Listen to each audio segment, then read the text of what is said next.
que está falando da perturbação que ocorre depois da morte, e o livro acrescentou um fato que tem um pouco de perturbação também antes do encarne. Quando o espírito está programando para encarnar e tal, e quando houve a concepção, ele sofre também um processo de perturbação mental. Certo. Como se fosse um sonho meio nebuloso. Como que equivale a dizer que ele perde parte da lucidez, né? Parte do discernimento. Né? Isso é importante, e vem um negócio que dentro da Conscienciologia a gente chama de restringimento, que dentro de Espiritismo é conhecido como esquecimento. Funilamento. As memórias antigas do indivíduo é apagada, né? Para ele poder formar nova personalidade, novas tendências, novas missões, novos quereres, enfim. Para as memórias da antiga, da encarnação anterior, da vida anterior, não interfiram no processo da atual vida dele, né? Para que ele tenha, e aí pergunta, em processo, tal pergunta que dia lá, a minha perguntou durante uma manifestação que teve aqui do espírito, né? Por que tem encarnação? Né? Aí vem aquela coisa, aquela palestra que nós tivemos. Basicamente isso é como se fosse para criar uma tábua rasa. A pessoa vir ficar centrada na missão, não ficar se dispersando, fugindo. Quando você tem uma missão para fazer, você tem pleno conhecimento das tarefas que você vai montar. E mesmo que sejam tarefas pesadas, a tendência da pessoa é naturalmente se excursar, né? Sair, fugir da tarefa, né? Tentar fugir. Então, o esquecimento, uma das coisas é essa. Vem para a pessoa, muitas pessoas vêm, faz o que tem que fazer, a missão, a tarefa, seja expiação, provação ou missão, pode vir por uma das três funções, né? E essa escola é uma escola, ou é um hospital, ou é um presídio, então você vem na função disso, dá para avaliar mais ou menos, né? Então, uma das coisas básicas é essa, é você esquecer para você não saber o que você vai fazer. Então, naturalmente, você vai cumprir aquilo sem saber o tamanho da carga do jugo. Se o burro soubesse o peso que coloca na costa dele, ele deitava no chão nem levantava. Vamos fazer uma comparação, né? Então, né? E eu acredito que tem outros também que, para não guardar os ranços, as mágoas que o indivíduo tinha, ele vem para reatar certas amizades, certos princípios, né? Isso é o ponto da teoria espírita, né? Então, para não se criar uma condição já de preconcepção, preconceitos, né? Da pessoa já vir bloqueada, né? Ela vem com o irmão que na outra vida foi inimigos, né? Então, se ele soubesse disso, tivesse memória, antes mesmo de ele trocar a primeira palavra, já estava, como se diz, um evitando a presença do outro, né? Já estava. É a mesma coisa quando você vai conversar com uma pessoa que você tem pouca afinidade. Você já chega meio resmungão, já chega meio fechado, a energia sua já parece que já dá uma certa, né? Você é o que o Geraldo chama de armaduras. Você adota a posição de armaduras da sua psique, da sua personalidade, visando se proteger, né? De um modo geral, eu acho que tem muitas outras opções. Essa opção também do cara dele vir com a memória, não só os que foram mal resolvidos, a tendência mal incluída, até mesmo os processos que ficaram não só pendentes, como os sonhos dele, né? Antigamente a gente podia ter sonhos de outra vida, a gente pode querer retomar. Embora essas tendências longas, eu falo que essas tendências tendem a vencer o restringimento, tendem a vencer o esquecimento e a vir no sentido de recuperar num campo, né? Vem pelo menos com intuição do que ele fala. Como é que você sabe que você tem, se o espírito vai recuperar certas coisas? Ele fala no livro que vem com uma espécie de intuição, que ele recupera certos trafais ou trafores, ou que nem fala em Conscienciologia, ou certas tendências, certos vícios e virtudes, né? Eu não tenho plena noção consciente daquilo, mas aquilo está no íntimo da alma, da essência dele, ele vai naturalmente desencadeando aquilo, né? Como se fosse traço das personalidades deles. Mas são coisas que têm origem em outras vidas, ou então no período espiritual, ou então realmente de outras vidas mesmo, né? E é lógico que ele abre sempre uma personalidade nova, que é formada, falar que nem a psicologia fala que a mesologia ou a história atual do indivíduo não tem influência. A personalidade tem, né? Se o indivíduo começa, né? Vamos supor que de uma hora para outra, assim, eu vou aprender violão. Não era nada, nunca pensou nisso antes. E ele vai entrar num campo de violão, e essa convivência no setor de violão, por exemplo, vai influir no psiquismo dele, a convivência com professores, com alunos, né? A busca pela música vai, de alguma forma, também contribuir para a formação dos traços de personalidade do indivíduo, né? Então, a psicologia, a sociologia fala que é tudo numa vida só, vem da morte. O espiritismo tende a falar que tem coisas que vêm antes da morte, da reencarnação. ou então de vidas passadas.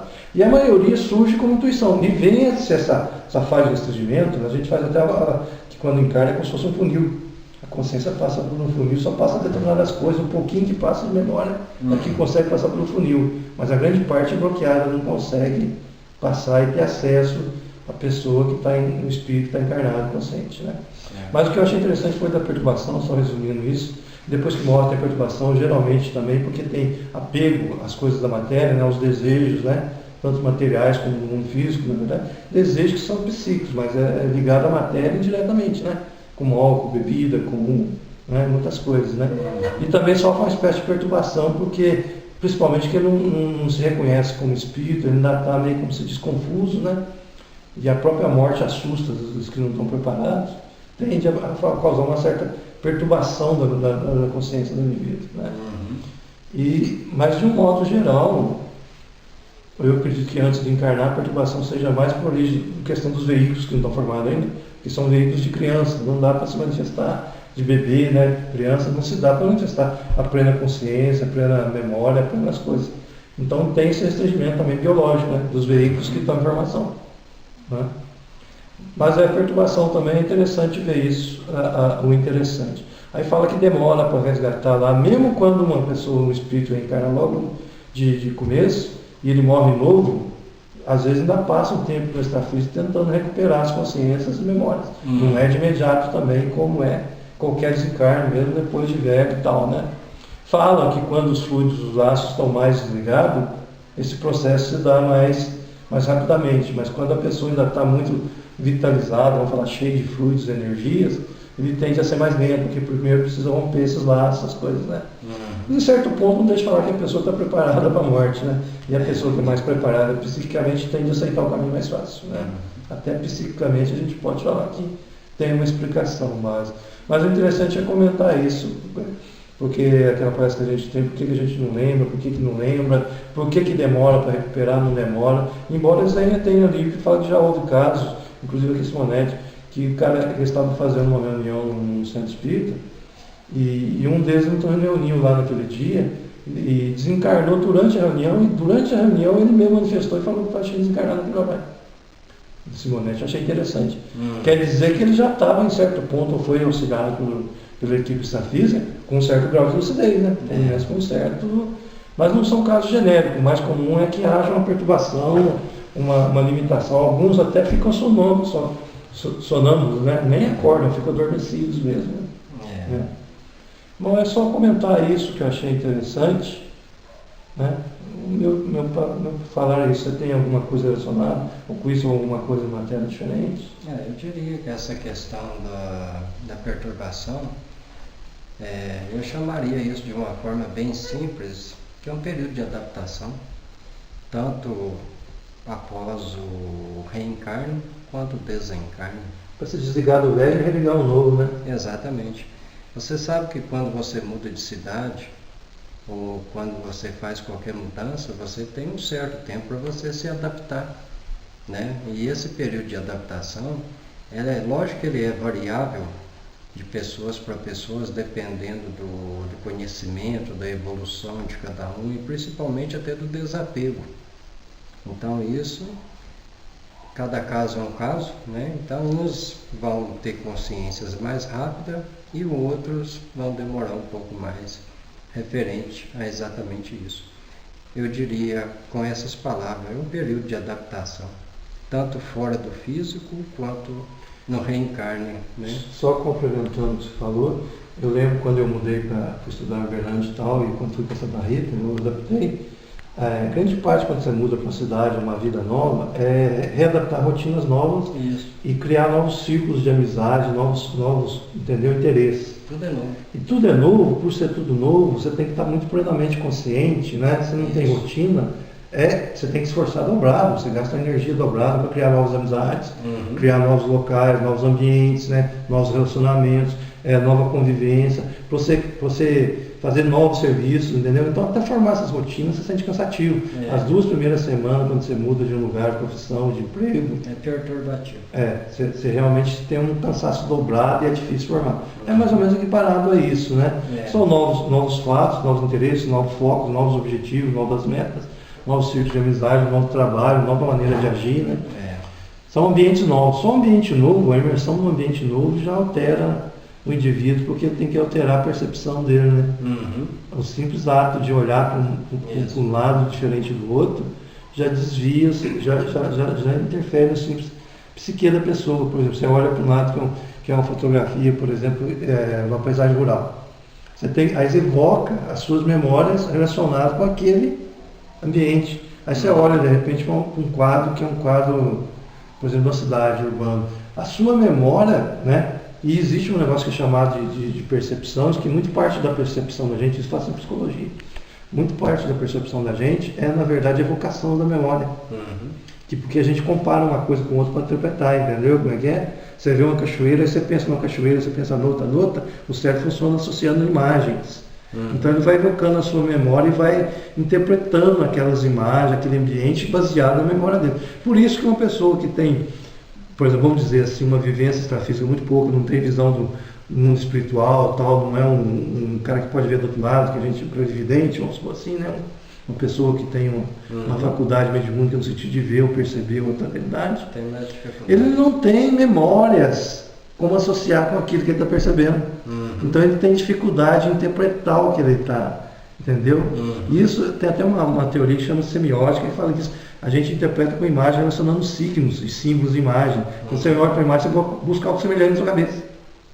Aí você tenta adaptar, fala, já vi algo que precisa e tal. Aí você começa a entender aquilo que você está vendo que você não viu antes, entendeu como é que é? A questão da adaptação a gente percebe até na nossa vivência, mesmo tirando fora essa questão do reencarne e do desencarne, a gente percebe que, por exemplo, você convive com seus familiares, de repente um deles morre, ou simplesmente vai estudar fora, trabalhar. Então a gente vê que a gente tem dificuldade de adaptação nesse período, porque você sente falta daquela pessoa, independentemente dela ter desencarnado ou simplesmente ter ido embora para uma cidade mais distante para estudo, trabalho, qualquer coisa. Mas altera a rotina da gente, né? Exatamente. Então o que acontece? A gente tem essa dificuldade de adaptação. Então quer dizer, no começo aquela pessoa está sempre fazendo falta. Né? Aí uma coisinha que você vê, você está lembrando desta pessoa. E só com o passar do tempo que a gente vai se readaptando. E assim também é o desencarne e o reencarne, é um período de adaptação. Então por isso é um momento que não deixa de dizer perturbativo. Né? Então eu acho que isso resume bem essa questão da perturbação da morte, ou seja, do desencarne e também do reencarne.